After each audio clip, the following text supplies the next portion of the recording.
You're born in Nowheresville, USA, most likely in a hospital or hatched in a pod. It's 1998 and your mom names you Jimmy, but you'll be known as MrBeast soon enough. As a kid, you get addicted to the crack of your generation, video games. At age 13, you start a YouTube channel about video games. You think, what should I call my channel? I'll just use my Xbox Live gamer tag. And you call it Beast5TY. Armed with a $9 microphone and a fresh copy of Call of Duty, your first videos are a dream come true, with millions of adoring fans. Just kidding. No one cares at all. The YouTube algorithm gives you the and tells you to crawl back to the hole from whence you came. You think, who wouldn't want to watch a 13-year-old play video games? After 10 months of struggling, and videos getting as little as 5 views, you're deflated and pissed off, and you delete Beast5TY forever. Your frustration is compounded by constant visits to the toilet and the feeling like someone is punching your gut every 6 minutes. The doctor tells you it's Crohn's disease.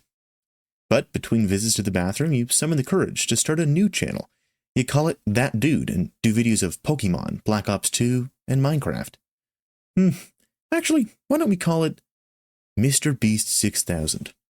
After a year and a half, you finally did it. You finally hit only 300 subscribers.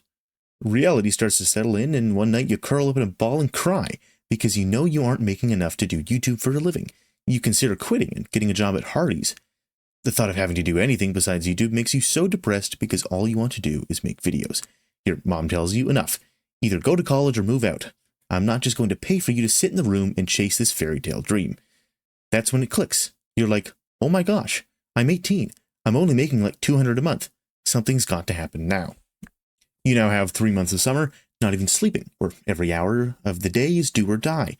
You grind for 15 hours a day knowing you have nothing to fall back on because you had horrible grades in high school. When college comes around, you're still only making $200 a month, but it's not enough, and your only choice is college. 2 weeks in, you're sitting in class, the teacher is reading out of some book, and you think, why am I here? What is this? I hate this. So you just get up and leave and don't go back. But you still aren't making enough to move out, so every day you pretend like you're going to college, but you just sit in your car and edit videos. And you don't know it, but your next move changes your life forever. You're bored of doing videos about video games and feel like you can't get too far with that kind of channel. You decide you're now going into this specific YouTube niche of random videos. You cut a plastic table in half with a plastic knife, and all of a sudden you're at 50k subscribers. You think, how random can I make these videos? You microwave a microwave. You read the entire B-movie script. You count to 100,000 in 24 hours, thinking, wait, this is a ridiculous idea, but 30 million people watch it. Finally, you look into your account and that's when you tell your mom, yeah, I just made $20,000. I think I'll move out now.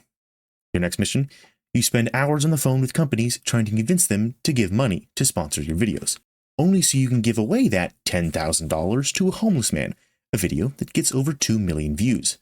And that's not the first money you give to people randomly. Why not try the same thing with Uber drivers and pizza delivery men?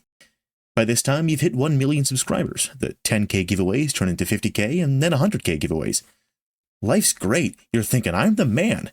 But your morals are about to come into question. You're scrolling on Twitter and somebody says, hey, Jimmy, you're giving away all this money, but what are you doing for the environment?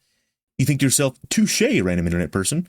You jump on the phone with Mark Rober, talk to a few companies, and all of a sudden you've planted 20 million trees for 20 million subscribers. You buy an island for $800,000 and give it to your buddy Chandler, making everyone who saw it question why they didn't pick up the $30 lunch tab for their friend. Oh wait, did you forget? Yeah, you forgot, didn't you?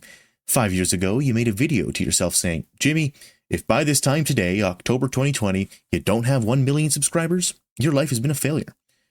Today's that day, and you beat that by a cool 43 million.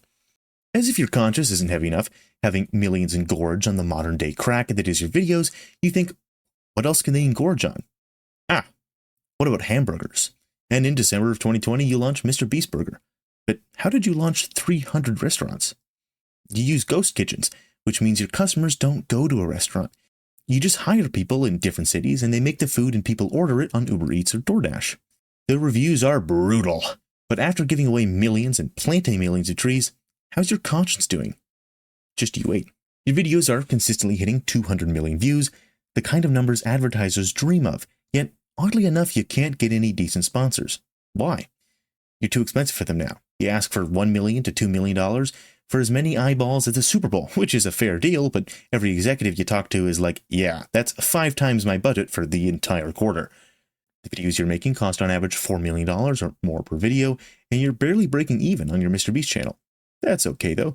MrBeast Gaming, Beast Reacts, and your channels in other languages generate millions more in revenue.